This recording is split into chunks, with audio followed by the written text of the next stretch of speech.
¿Alguna vez has deseado tanto volver a ver a alguien que has perdido, que serías capaz de pasar la noche entera en su tumba solo para sentir que no te ha dejado del todo? Si es así, quédate. El día de hoy platicamos y descubrimos esas verdades que escondemos bajo tierra. Un relato de Maupassant donde el dolor de la pérdida se encuentra con la ironía más fría. Porque a veces conocer la verdad es un precio demasiado alto a pagar por nuestro duelo. Estás a punto de entrar a otra dimensión. Una dimensión donde el terror te acechará, donde la música te seguirá y donde antiguos autores te susurrarán sus poemas al oído. Yo soy Violeta y junto con Sheraton somos Zona de Quimeras. Bienvenidos. Bueno, pues hola, buenos días, tardes o noches tengan todos ustedes. Nosotros somos Sheraton y Violeta y hoy tenemos para ustedes un curioso cuento con el acostumbrado sabor gótico entre lápidas y melancolía, pero con un giro inesperado. Así es. Pero pues antes de esto, pedimos que nos dejen su like, un comentario con alguna opinión del video o incluso alguna sugerencia. Ya tenemos dos en puerta, que de hecho iba a traer alguna el día de hoy, pero bueno. Ya está en puerta la petición de Currito y tenemos alguna otra por ahí que pertenece a mi querida prima Belinda. Un besito a Saludos. ti y a Victoria. Que bueno, ya estaremos trayendo, es bastante turbia, fíjate que yo no lo había leído. Les dejo por ahí una pista, es una creepypasta, o bueno, esto nació de una creepypasta. No sé cómo lo vamos a abordar porque sí es bastante turbio, pero bueno, ya nos las ingeniaremos, sí, la estaremos trayendo. Y digo, para quienes no sabían, nosotros teníamos nuestro programa de radio en línea hace tiempo, ¿sí? Y también hicimos algo similar con leyendas. Entonces igual quizás sería bueno mezclarlo un poco, ¿no? Pero ya hablar de varias creepypastas también es una buena idea. Sí, claro. Pero bueno, ahora sí, quédense con nosotros. Guy de Maupassant. Con La muerta de Guy de Maupassant.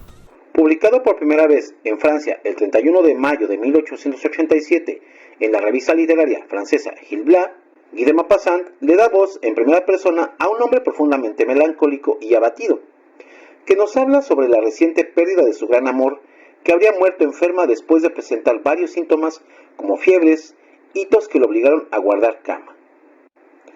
Habiendo regresado a París después del entierro, decide encaminarse al cementerio para visitar a la tumba de su amada. La profunda tristeza lo lleva a decidir pasear esa noche ahí mismo, y paseando entre tumbas y mausoleos, verjas de hierro, coronas de porcelana y flores marchitas, pronto descubre que los muertos no están tan callados como pareciera. Bueno, pues ya escuchamos un poquito de la reseña de este cuento. ¿Me puedes dar opinión, tú, Violetita? Que aparte de todo, sépanse que si no tienen la oportunidad de leerlo, aquí en el canal tenemos este audiolibro, precisamente. Entonces aquí lo pueden buscar en el canal, que Violeta les va a dejar su link, ya saben.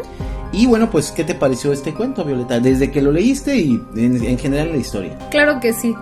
Sí, chéquenlo, les dejo el link en caja de descripción para que lo vayan a escuchar si aún no lo conocen. O si prefieren leerlo, pues igual échenle una leidita. Es un relato bastante corto. Entonces, pues bueno, vamos a platicar de él.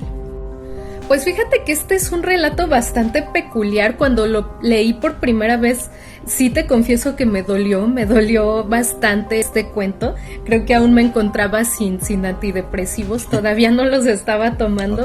Y sí me llegó, me afectó este cuento, sobre todo, digamos que las primeras 3/4 partes, ¿no? Ahorita vamos a comentarles de este giro inesperado, de este giro y de este cambio también de emociones tan fuertes, ¿no? Y de preferencia vamos a conservar ese último giro.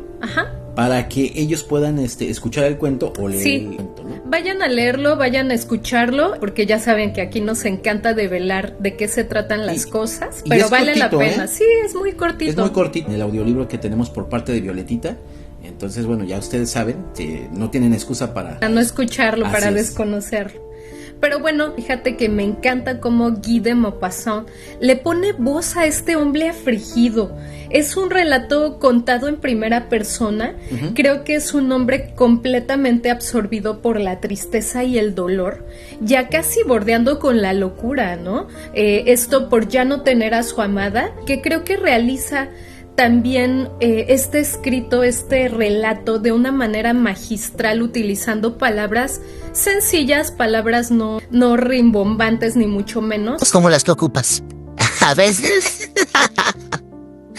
Y que creo que definitivamente si ustedes han perdido a alguien, reverberan en tu ser, hacen que te devuelva esta sensación, te vuelve a doler ya no tener a tu lado a esa persona a quien amas, ¿no? Así es. Y me encanta cómo en este relato, pues tan corto, nos hace sentir también tan profundamente el amor que encontró en esta mujer, cómo se nos describe el calor que él encuentra en su ser y que evidentemente esto hace que la pérdida sea aún más intensa, ¿no? La aflicción se vuelve muchísimo más grande, un dolor muy insondable que tiene este personaje, ¿no? Y pues esto es algo que yo admiro mucho en muchos escritores de horror gótico, también de romanticismo, como Edgar Allan Poe, obviamente, que en pocos párrafos y con palabras no tan rimbombantes, que ojo, creo que aquí Edgar Allan Poe sí utilizaba muchas veces descripciones un poquito más pesadas, ¿no? Claro. También palabras un poco más complejas para ir construyendo estas atmósferas. Sin embargo, aquí Guy de Maupassant hace casi que lo opuesto, ¿no? Nos construye esta atmósfera completamente pesadezca y melancólica y triste a más no poder. Lo que sucede es que con Edgar Allan Poe, precisamente la construcción literaria que él tiene está más cargada precisamente con significados, ¿no? Guy de Maupassant, por ejemplo, trata de construir más la atmósfera desde un punto de vista más simple. Más cotidiano. Utiliza algo, exactamente, utiliza un lenguaje un poco más cotidiano, un poco más simple. Así y quizás desde el punto de vista de este caso, el doliente, pues es eso, ¿no? No hay una complejidad en las palabras, sino únicamente en el dolor, ¿no? Así es, pero lo hace de una manera tan increíble que definitivamente te puedes sentir identificado, ¿no? Casi al punto de estallar en lágrimas o que quizás si te arranque alguna que otra lágrima este relato, ¿no? No contaré nuestra historia. El amor no tiene más que una, la misma de siempre. La encontré y la amé, nada más. Y viví durante un año en su ternura, en sus brazos, en sus caricias, en sus miradas, en sus vestidos, en sus palabras. Envuelto, ligado, aprisionado en todo lo que procedía de ella, de tal modo que no sabía ya si era de día o de noche, si estaba muerto o vivo, en la vieja tierra o en otra parte. Y de pronto murió. ¿Cómo? No lo sé, ya no lo sé. Regresó mojada una lluviosa noche y a la siguiente mañana tosía. Tosió durante una semana aproximadamente y vióse obligada a guardar cama.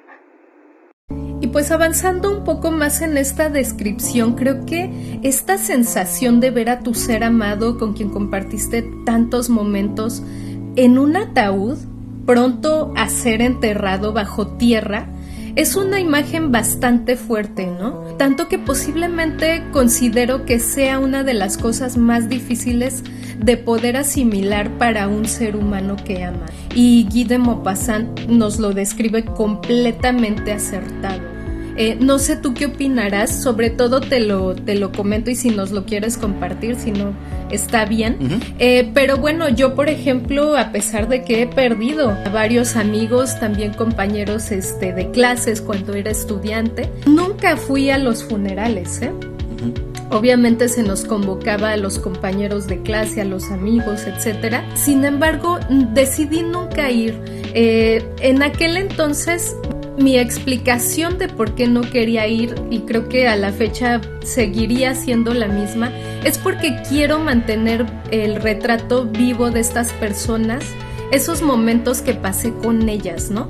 Pero creo que evidentemente cuando enterramos a tu hermano, por ejemplo, y que yo ya estaba contigo, estábamos juntos, fuimos a su velatorio, que fue un velatorio también muy impresionante, con mucha gente. Era un chico que lo querían muchas personas, tenía muchos amigos y hubo música, ¿no? La música que le gustaba, etcétera. Obviamente todo también envuelto con una aura muy triste, ¿no? De evidentemente escuchar esta música también que era de repente alegre, etcétera, el rock, música alternativa, pero pues con alguien que evidentemente ya había partido, ¿no? pero este hecho de ver a tu hermano en el ataúd, que yo ya no te acompañé a lo que fue en sí el entierro al día siguiente, pues es una sensación, me imagino que súper fuerte, ¿no? Sí, es una circunstancia muy complicada, que de hecho yo tardé mucho en acercarme al ataúd. Me había comentado una de mis tías, por parte de mi mamá, que precisamente ella tuvo la misma situación de no querer ver a su hermano prácticamente hasta el final de esta ceremonia. Claro. Y es muy lógico, ¿no? A mí me costó mucho trabajo cuando la vi, de hecho, pues fue un evento que sí me marcó mucho. Creo que me marcó mucho porque a pesar de que yo he ido quizás a algunos funerales, realmente yo no me acercaba a los ataúdes. En mi caso era más bien como por un acto de respeto. Porque en general yo tenía la noción de que quienes se acercan al ataúd deben de ser personas que tengan una sensación de verdadero cariño hacia esa persona y no por morbo. Sí. ¿Me explico? Sí, claro. Porque también existe ese morbo de ver cómo quedó esa persona, cómo se ve. Ese tipo de situaciones siempre han existido. Entonces, creo que desde chico yo tenía esa noción de lo que era el morbo y de lo que no era correcto. Así es. ¿no? Entonces, vamos, cuando me tocó ver a mi hermano fue muy complicado, fue muy difícil. Realmente para mí fue muy difícil porque obviamente no solamente fue su pérdida como familiar, también es la pérdida de una persona joven.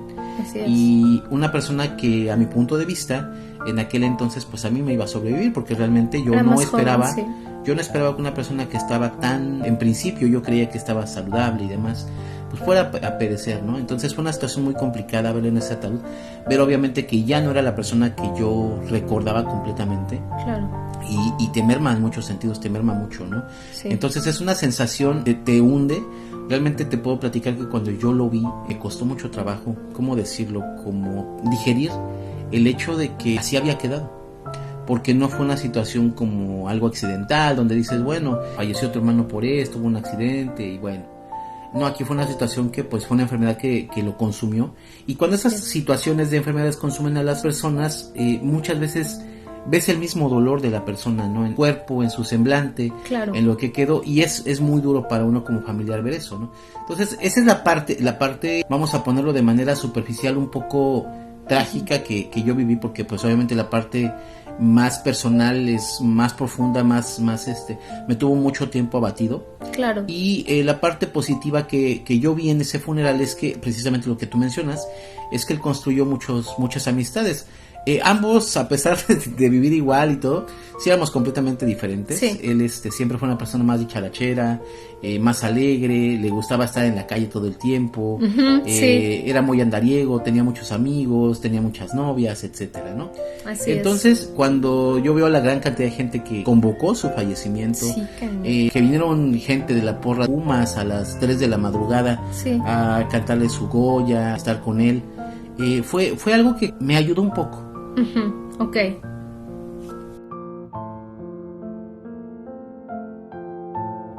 Bueno, pues es una situación complicada. Te digo que la parte positiva fue ver cómo decantaron este Goya a mi hermano. Sí. Y fue la parte bonita, ¿no? Que es la parte reconfortante de la vida de la persona con la que estás. Sí, claro. A la que estás rindiéndole pues ese homenaje, porque al final de cuentas los funerales son para nosotros. Es algo que yo he llegado al entendimiento, ¿no? Realmente en ese momento ya no tenemos a un muerto, ya tenemos más que nada, nosotros tenemos a nuestro difunto interno, las penas que tenemos de lo que hicimos y lo que no hicimos principalmente con esa persona, y nos causa ese dolor, ¿no? Es el dolor más profundo que quizás tenemos en principio, y ya después viene el dolor que es un poco más sordo, que es la ausencia, la carencia del amor de esa persona, de su aroma, de su aspecto. Creo que también va a depender mucho, ¿no? En mi caso es como hermano. Habrá quien lo habrá perdido como mi mamá, ¿no? Mi papá, como su hijo. Mi sobrina, como su padre, que lamentablemente no pudo ni siquiera recordar realmente, no puede ni siquiera pudo recordar de él, de su pareja, etcétera, ¿no? Entonces, cada quien tiene un dolor, incluso hay necesidad de ser familiar. A veces, como tú bien dices, el hecho de ser un amigo te deja una huella marcada, y esa situación convierte a esa persona en alguien que no va a cambiar de lugar. Esa es la parte positiva. Y fíjate que de hecho leyendo, incluyendo la parte final de este cuento, que ahorita te voy a dar mi opinión. Sí, claro. Hay muchas partes que me gustaron y que me gustaría remarcar mucho con respecto a lo que nos quiere dar a entender Guy de Maupassant con este cuento. Ok, pues cuéntanos qué son estas cosas que tú percibes de este cuento, y que por cierto Guy de Maupassant aquí también nos habla justo de esas ausencias. Ahorita vamos a platicar de ello, pero cuéntanos un poco. Bueno, pues a grandes rasgos a mí me gustó mucho el cuento, creo que sí. Yo no tuve la oportunidad de leerlo, aunque he leído otras obras de Guy de Maupassant. Sí, sé que eres muy fan de sí, Lorla, sí, ¿no? Sí, muy buena, ya me encanta el Lorla. Ese sí es larguito, entonces sí. Lo voy a traer en audiolibro, aunque me tarde un poquito en grabarlo porque sí es bastante largo, y lo vamos a comentar aquí, por supuesto que sí, porque sé que eres muy fan de Lorla. Sí, ¿no? me gusta mucho. Lo que pasa es que también en aquel entonces cuando leí el Lorla, pues a diferencia de Poe, por ejemplo, no utilizaba un lenguaje tan rebuscado, no. Y de hecho sí te sumerge es un diario prácticamente, te ¿no? sumerge precisamente en el ambiente, este ambiente tan terrorífico que describe en su cuento, sí. ¿no? Pero bueno, retomando este cuento del que estamos hablando, creo que en principio me gustó mucho, me fascinó mucho también cómo retrata de manera sencilla este dolor del que estamos hablando, esta pérdida de esta persona que pierde a su pareja. Así ¿no? es. A esta mujer que tanto amaba y cómo se desvivía, ¿no? Sí. Hasta un punto en el cual creo que su pérdida le crea lo que cualquier persona siente cuando pierde a un ser amado, que es una obsesión del momento. Es la obsesión por la vida y la muerte de alguna manera. Deja muy claro algo, y es algo que lo vemos muchas veces. Yo creo que en general cualquier persona lo habrá visto, de que la muerte muchas veces trata de santificar a las personas. Trata de convertirlas en seres completamente puros y perfectos, ¿no? Sin Cuando mácula. Sabemos que no es así. De hecho, eso lo aborda también este relato un poco más adelante, ahorita lo vamos a platicar. Y esa parte es la que a mí más me gustó con respecto a este cuento. Creo que fue la parte que es más sustanciosa, porque bueno, la parte del dolor, del sufrimiento, de la pérdida, lo podemos encontrar en muchas historias, en muchas novelas, pero esta parte donde incluso descaradamente ellos ahorita dicen, lo contamos. No lo develes todavía, aguántanos tantito, vamos a seguir diseccionando un poquito más este cuento. Bueno, pues de hecho, lo que yo te comento, ¿no? Hay dos cosas. Lo primero es este dolor que de una manera sencilla se toma. Lo segundo es la forma narrativa en la que nos lo dice, la forma en la que nos describe incluso cómo se siente en el entorno, cómo capta estas tumbas, cómo capta estas lápidas, el ambiente. Obviamente la escritura te sumerge a ese ambiente funesto, a ese ambiente fúnebre. Sí. No es un cuento de horror que te lleve directamente al horror como tal. Inicia precisamente desde la pérdida del dolor y la sorpresa también. Creo que desde algún punto de muchas veces cómo se nos da, ¿no? Cómo es que dices, oye, lo vi ayer, estaba perfectamente, ¿no? Y al día siguiente pues te enteras, ¿no? Que ya no está y que ya incluso ahorita están en su funeral, ¿no? Está cabrón. Entonces aquí lleva ese proceso desde un punto, desde una prosa obviamente literaria, y es la parte que me gusta mucho. Es genial porque va haciendo como un degradado, ¿no? Así es, va degradando. Esto me encanta lo que mencionas, porque así es, va construyendo todas las atmósferas, primero la tristeza, la pesadumbrez, ¿no? Y que volviendo a este apartado del cuento, fíjate que me gustaría mucho comentar algunas de las atmósferas que construye.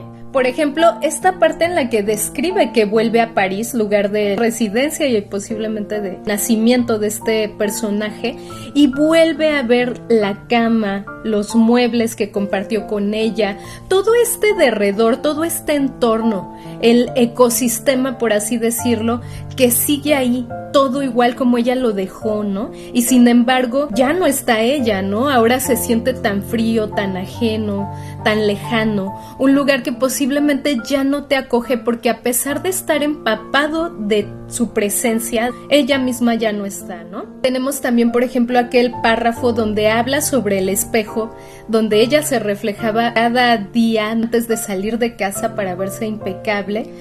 Me parece una genialidad este párrafo. Sí, porque incluso le da vida propia a cada objeto, sí, ¿no? Lo que sucede en nosotros es que también nosotros le damos esa alma, ¿no? A los objetos le dotamos que alguna vez de alma, sí, utilizó alguien. Es algo que nosotros mismos como mexicanos dotamos, digo, no sé otras naciones, ¿no? Fíjate que yo creo que sí, porque existe este concepto incluso en Europa o en otras partes también de América, las antigüedades, ¿no? Claro. Y de que obviamente, aunque no conocimos estas personas que utilizaron este espejo, este cepillo, este collar, etcétera, le damos esa personalidad, lo ¿no? dotas, claro, lo dotas de esta aura alma mágica incluso, claro, ¿no?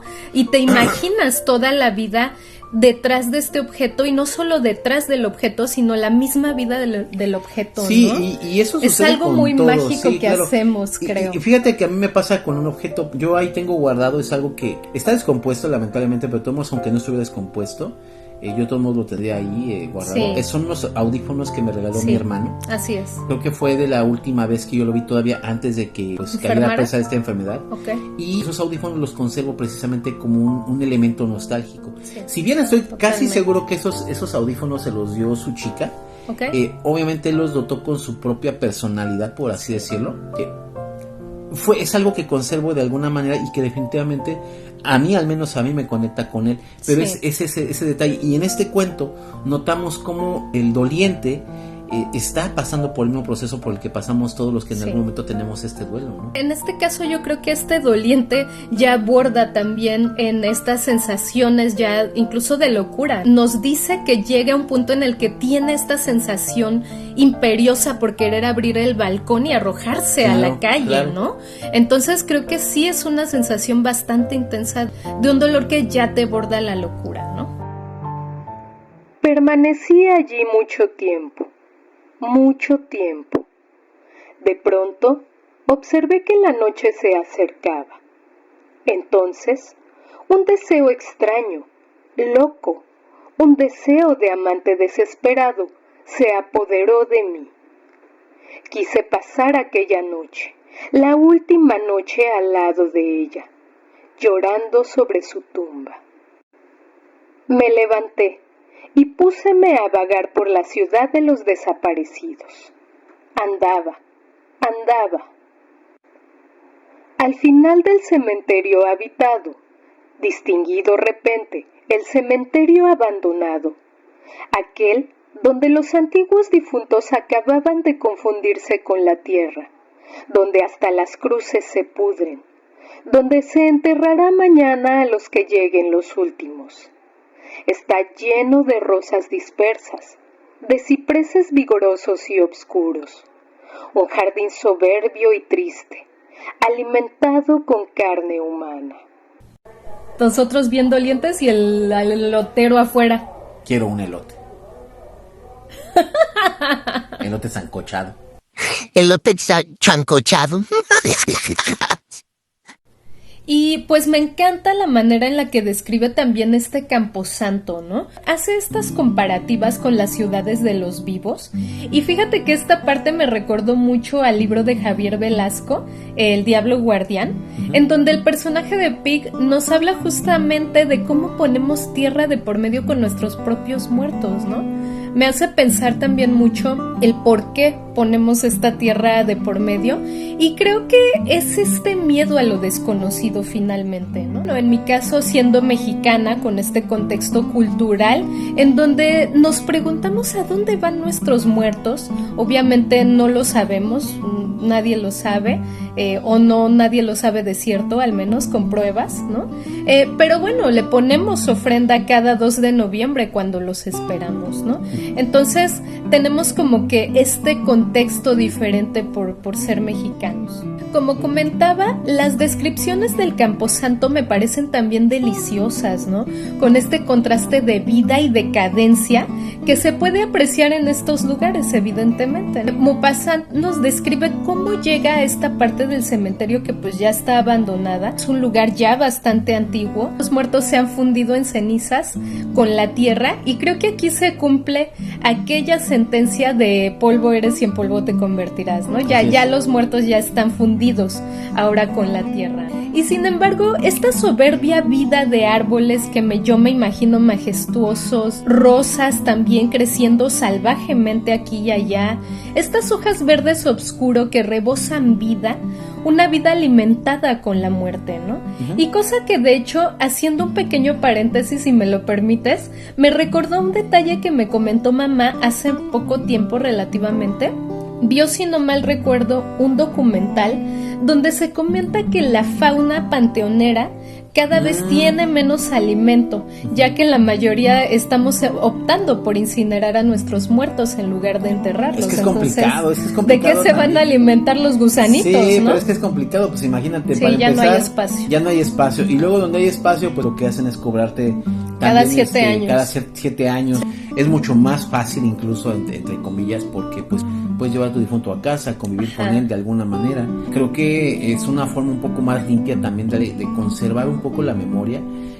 Es complicado, creo que es complicado, pero es la lógica que a mí me viene a la mente de por qué las cosas se hacen así ahora, ¿no? Claro. Dame tu opinión sincera de este collar.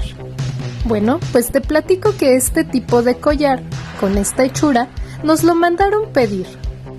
Únicamente que lo quieren con ámbar. En este caso, utilicé yo perlito, que por cierto, reacciona con la luz ultravioleta. Checa ese brillo. La pieza principal es una sodalita y está elaborado con tumbaga, que es una aleación de cobre y bronce. Recuerda que tú también puedes pedir el collar y la hechura que desees y aquí te la elaboramos personalizado. Ahora sí, seguimos con el programa. Que esto, fíjate que también me recuerda, antes de proseguir, me recuerda a un cortometraje mexicano que vi hace ya muchísimos años, ni siquiera recuerdo cómo se llamaba, quizá lo vi en Abrelatas, este programa dedicado al cortometraje y mediometraje mexicano en el Canal 11, con Daniela Michel, y era de un muerto, pues tiene a todos sus amigos, ¿no? Y van llegando, pero pues evidentemente han sido enterrados. Sin embargo, cuando muere otro de sus amigos, estoy como que para que no recuerdo con exactitud, pero de lo que sí me acuerdo es que al amigo lo incineran, no lo entierran, entonces ya no puede ver a su amigo en el panteón. Ya. No manches, sí, qué sí, mala estaba genial, es de estos cortometrajes de humor negro bastante buenos. Déjenme buscarlos, si lo encuentro pues se los pongo en caja de descripción. Se oye bueno. Así es. Pero pues bueno, volviendo a esta descripción que tiene este relato del jardín, también me recordó mucho a la canción de The Skeletal Garden, de Sopor Eternus. Me encanta esta canción, ya le hicimos el programa, vayan a escucharlo, la verdad vale mucho la pena y también tiene esta descripción, ¿no? Sí, tiene muy vivo. De hecho, exactamente, la forma en la que se describe en The Skeletal Garden, precisamente es una narración. Y esa narración nos lleva a sumergirnos en todo el ambiente, en las flores, en el entorno, en luces, sombras, en todo, ¿no? En todo realmente. Entonces eso sucede igual, tienes razón. Sí, y al igual que también estas pertenencias de esta persona que están imbuidas de su ser, que pues ahora ya no está, y que tiene esta ambigüedad de lo vivo y lo muerto, pues también aplica en el Camposanto, ¿no? Es muy interesante estas ambigüedades que se dan. Más que en cuentos, en conceptos como este, ¿no? En donde la vida y la muerte están en un mismo lugar. Sí, y es que una se alimenta de otra también, ¿no? Y es muy interesante cómo en este cuento tan corto se da todo este tipo de situaciones. Una simbiosis. Así incluso, es, ¿no? muy buena. Es algo que les vaya, bueno, desde mi punto de vista no les va a doler tanto. Es que yo soy hipersensible. Hay otros escritos que son un poco más sensibles, que te hacen realmente llegar un poco más profundo. Ay, Annabelle Lee, yo con Annabelle Lee lloro. O sea, pero realmente sí se disfruta mucho por la narrativa. Cuando llegamos a la parte de lo que le llamaríamos ya vamos horror, para allá. Híjoles, ahí es otro asunto, ¿no? Es a donde se devela, yo creo que lo que nos quiere dar el autor, que es la crítica a la hipocresía. Pues endulzamos a nuestros muertos.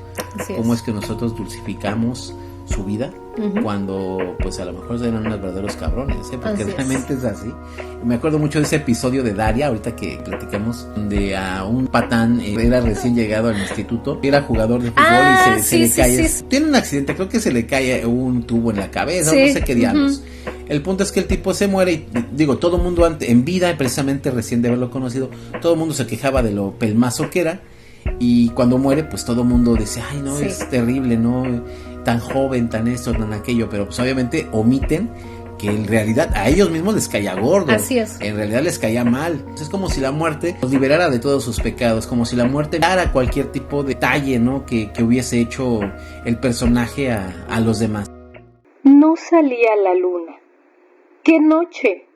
Tenía miedo, un miedo horrible en aquellas angostas sendas, entre dos hileras de tumbas. Oía los latidos de mi corazón y oía otra cosa al propio tiempo. Era en mi cabeza enloquecida, en la noche impenetrable o bajo la tierra misteriosa, bajo la tierra sembrada de cadáveres humanos donde se producía aquel ruido. Y de repente me pareció que la losa de mármol donde estaba sentado se movía. Vi la piedra que acababa de abandonar alzarse por completo y aparecer el difunto, un esqueleto desnudo que, con su encorvada espalda, la empujaba más y más. Lo veía bien, aunque la oscuridad fuese profunda.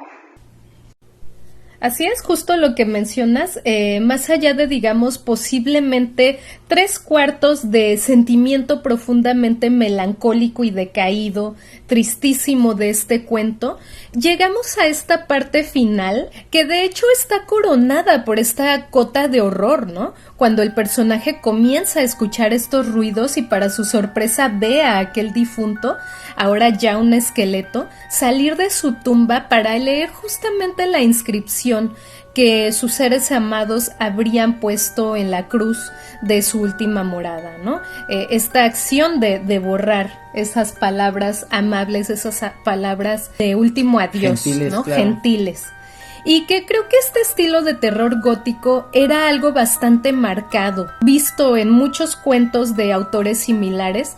Lo podemos encontrar en cuentos de Edgar Allan Poe, de su sucedáneo Lovecraft, por supuesto, así como algunos otros escritores que ya hemos traído en nuestros audiolibros. La verdad es que estas cotas de horror clásico que yo disfruto muchísimo, creo que vale mucho la pena echarles por ahí un ojo o una oreja, y que creo que marca justamente esta frontera entre lo desconocido, que difícilmente podemos experimentar, evidentemente, o en su defecto creerle, ¿no? También a quien dice que sí lo ha experimentado. Borran esta frontera y hacen que sus personajes desdichados conozcan la develación de aquello desconocido por la mayoría de nosotros, ¿no? Estos encuentros con la muerte definitivamente están plasmados en estos cuentos de horror gótico y de romanticismo, ¿no? Sí, bastante, definitivamente parte de estos autores de estas épocas son parte de una herencia que se fue dando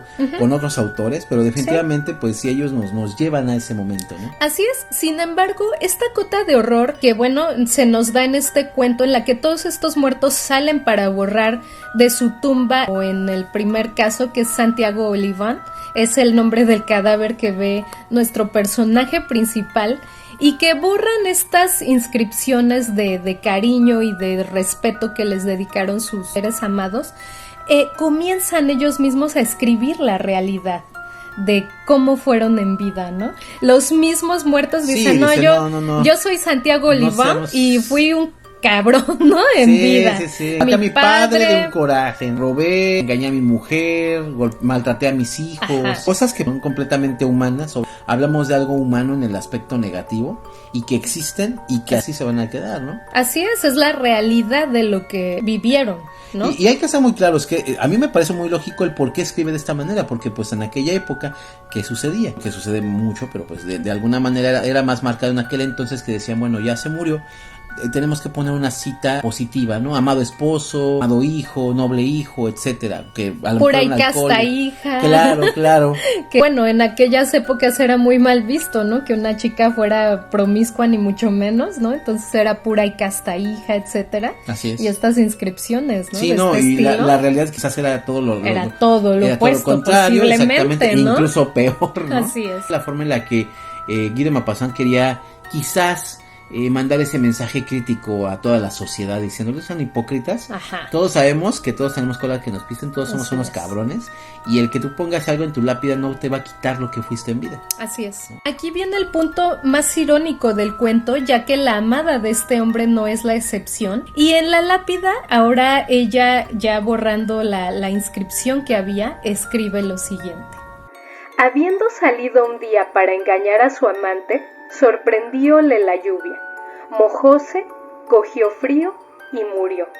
O sea, imagínense, sí, ¿no? Claro. Es la realidad de por qué se enfermó y murió. Era una persona infiel, ¿no? Era una mujer infiel, sufriendo, ¿no? Al punto de la locura de quererse tirar por el balcón, ¿no? Entonces creo que sin duda es un final bastante contrastante con el inicio de esta historia, y que creo que aquí quizás sí cambia mucho este saborcito gótico romántico clásico que encontramos en otros escritores, ¿no? Aquí nos marca ya un punto muy diferente, este punto de ironía que definitivamente cambia mucho el relato, ¿no? Definitivamente es que nos lleva de un universo a otro, ¿no? Nos lleva este giro, que hoy le llaman giro de tuerca. Exacto. Pues sí lo da completamente con este final. Ese algo extraño al final, es un sabor un poco extraño. Sí, ¿no? Yo diría que entre que es chusco, entre que es un dolor muy, muy extraño. La palabra más cercana a ello es la ironía. El plasma de una manera irónica, de una manera sarcástica, cómo es que reaccionamos nosotros los humanos. Queremos purificar de todo este tipo de males. Sí, ¿no? esto es algo que creo que seguimos teniendo muy activo en la sociedad, al menos en la mexicana, que evidentemente... Creo que a menos que seas político, creo que los únicos que no se salvan de ser lavados en la muerte son los políticos, porque fuera de eso... Creo que la mayoría, ¿no? Sí, considero que existe mucha hipocresía alrededor de esto. Nadie puede ser tan intachable y tan perfecto, evidentemente, que claro, hay de cosas a cosas, ¿no? Cosas terribles, a un poco más normales, pero fíjate que esto me llevó a preguntarme por qué. ¿Por qué hacemos esto? ¿Por qué solemos limpiar a nuestros muertos? Y no estoy segura si sea con el afán de honrar su memoria o por qué se da esto exactamente, ¿no? Esto sucede, creo que la mayoría de las veces, ¿no? Hay un libro que yo había leído hace mucho tiempo, no recuerdo bien el título, francamente. De hecho, era una compilación, fragmentos de ecología y de sociología, que hablan un poco de este tema. Y menciona precisamente que es el reflejo acerca de cómo nos vamos a sentir nosotros como seres humanos en la muerte. Muchas veces, si bien el funeral es para nosotros los vivos, para poder tener este duelo de la ausencia o la pérdida, también es el reflejo de cómo vamos a ser nosotros y cómo deseamos ser vistos nosotros en un funeral. Evidentemente, entiendo. todo mundo quiere ser recordado de la mejor manera, a menos que seas una persona completamente... Vamos, que seas un caradura completamente, no te importa realmente que piensen de ti. Ajá. Realmente todo el mundo dice, ay, no me importa, pero la realidad es que no es así. La realidad es que todo el mundo le importa lo que piensan los demás. Y en ese caso, el pensamiento es, yo no quiero ser recordado como el engaña esposas 3000, ¿no? Sí, yo no claro. quiero ser recordado como la mujer que maltrató a sus hijos. Sí. Por el contrario, necesito que haya quien me llore, quien me sufra. Y necesito que de alguna manera la lápida, la inscripción, creo que es la representación de lo social y de lo que nosotros queremos dejar en la sociedad. Así es. Ese es el detalle. Totalmente. Y yo creo que ese es el razonamiento más coherente. Cuando yo leí esa parte, me dejó como muy claro por qué las personas reaccionamos así a la muerte. Y es eso, es el hecho, ese hecho simple. Ok. Y pues no sé tú, fíjate que en mi caso a mí me gusta recordar también aquellas formas maquiavélicas y cosas que incluso me dan risa, ¿no? O que en su momento de hecho también me hicieron mal, ¿no? O me lastimaron, cosas que hizo en vida. Por ejemplo, Ángel, ¿no? Diría el Ángel, es que eres bien bully, ¿no? Porque me gusta también recordar esas cosas pues que no eran necesariamente positivas de él, ¿no? Claro. Pero la verdad es que yo al menos estoy casi segura de que a él le gustaría también que lo recordara con estas otras partes no exactamente bonitas y agradables que tenía, ¿no? Claro. Como cuando me abrazaba así de, sí, ¿no? Como sin ganas o no sé, cuando nos peleábamos, o sea, muchos momentos que también fueron negativos, pero que justamente construyen una realidad, ¿no? Sí, no construyen no, una es que fantasía las relaciones se construyen impostada de algo completamente dulce, dulcificado y una versión Disney de las cosas. Sí, es que ¿no? bueno, las relaciones humanas se van a construir en esas dos partes, ¿no? En esos Así dos es. aspectos, entre lo bueno y lo malo, y el ser humano tiene que apreciar la parte buena y entender si la parte que es negativa es algo lo suficientemente negativo para que la persona se aleje, o es algo con lo que la persona puede convivir, entender y que no considera de manera necesaria quizás tóxico, ¿no? Para empezar, las relaciones no están forjadas para que sean a nuestra manera. Así es. Son para que nosotros podamos convivir y comprender. Es así de Es simple, correcto, ¿no? es correcto. En su caso creo que también le gustaba y tenía esa parte socarrona de ser, ¿no? El Ángel. Pero bueno, ¿tú cómo prefieres recordar a tus muertos? No, pues yo de hecho recuerdo ambas cosas, ¿no? Más que recordar ambas cosas, también recuerdo la construcción de ambas partes. Por ejemplo, precisamente hablando de mi hermano, ¿no? Y me hiciste recordar precisamente un evento que hubo cuando mi sobrina nació. Y es que mi hermano siempre fue muy descuidado con muchas cosas, no era muy cuidadoso con muchas otras cosas. Pero cuando nació mi sobrina, muchas de sus actitudes empezaron a cambiar. Obviamente tenía muchas cosas desordenadas en su mente. Pero creo que mi hermano le empezaba a sentar un poco la paternidad, es curioso, porque fue una situación complicada. Es que era muy jovencito. Sí, no, estaba muy... Pues es normal, ¿no? Que esas cosas pasen también. Estaba bien sopenco, ¿para qué caramba pasa esto? Pero bueno, al final de cuentas, lo que yo recuerdo mucho es, una vez yo le estaba haciendo avioncito a mi sobrina, estaba muy chiquita, y recuerdo como perfectamente me quedaba mirando.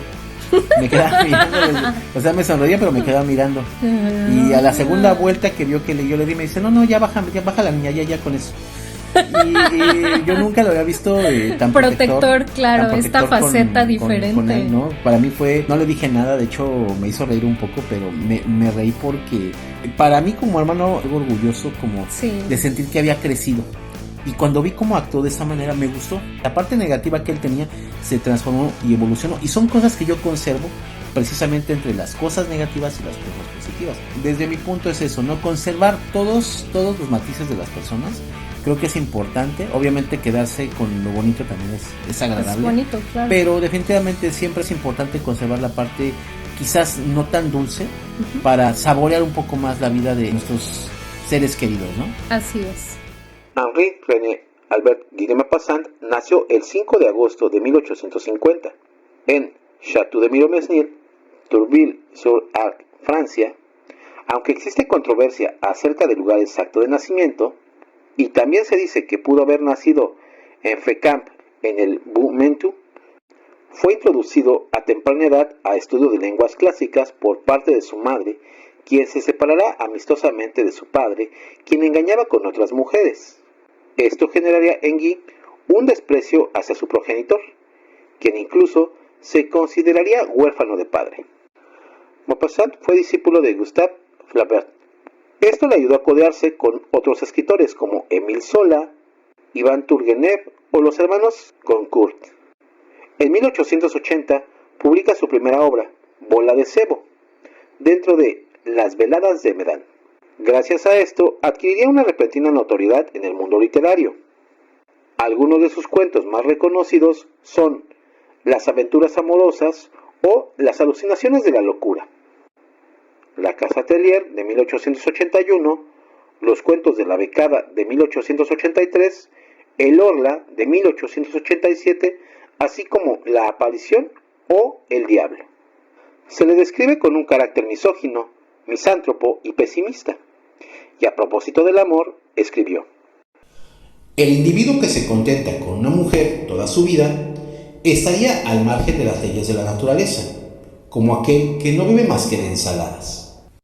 ¿No vives de ensaladas? ¿No vives de ensaladas? Intentó cometer autólisis el 1 de enero de 1892. Tras varios intentos, entre ellos uno en el que utilizó un abrecartas para degollarse, fue internado en la clínica parisina del Dr. Blanchet. Ahí moriría un año más tarde, a los 42 años, el día 6 de julio de 1893. Existen algunas obras que fueron inspiradas en varios de sus escritos dentro del cine. Algunas de las más famosas serían, sin duda, La mujer del puerto, con muchas adaptaciones, incluida la de 1991, dirigida por Arturo Ripstein. También encontramos Belle Amie, de 1955, dirigida por Louis Daquin. Una biografía titulada Guy de Maupassant, de 1981, de Michel Drac, o El Orla, de 1966, de Jean-Daniel Paulet. Pues sin duda alguna también una vida muy marcada por la amargura, ¿no? Lo cual, fíjate que podríamos, creo yo, adjudicar su trato directo con el que fuera su filósofo de confianza y amigo, el buen Arthur Schopenhauer, ¿no? Sostenía, y cito, el dolor es perpetuo, ¿no? En esta doctrina filosófica del pesimismo. Entonces creo que evidentemente fue muy influenciado por su amigo Schopenhauer, a quien además leímos que pues era como Shang Bao, ¿no? No sé si ustedes habrán leído este hermoso cuento de Shang Bao en su infancia, que era amante de los placeres, ¿no? Le gustaba ir visitar geishas al buen Shang Bao. Y bueno, esto lo llevó a contraer enfermedad venérea por excelencia de aquellas épocas, la sífilis. Vivió enfermo muchos años, aunque también por ahí se cree que fue algo congénito, ¿no? Ya que su hermano falleció de sífilis. Y pues bueno, esto no le impidió procrear, por lo cual tuvo una mujer, algunos biógrafos la llaman la mujer de gris, llamada Josephine Litzelman, con quien tuviera 3 hijos, ¿no? Entonces, pues bueno, un hombre bastante promiscuo, bastante dedicado a los placeres, ¿no? Pero también muy amargado y que vivió con mucha enfermedad a lo largo de su vida, y que esto se refleja mucho también en su literatura, ¿no? Estas descripciones de personajes enfermos, como en el Orla, por ejemplo, ¿no? De estas fatigas extremas, de todos estos síntomas que tendrían varias enfermedades, ¿no? Entonces creo que también por eso las describía con tanta precisión y con tanta familiaridad. Pero bueno, sin duda un escritor que tienen que visitar o revisitar si hace tiempo que no lo hacen. No sé tú si tengas algo más que agregar. Pues nada, que sí, aviéntense este cuento, déjenos su comentario, sí, por alguna favor. Recomendación, ya saben, de películas o de algo que quieran que lo que sea, música, nosotros. Series, películas, anime, cómic, lo que sea, déjenlo en sus comentarios y ya lo iremos trayendo. Hasta aquí mi comentario del día de hoy. Nos vemos a la próxima. Pórtense Bye. bien. Bye. Pórtense mal.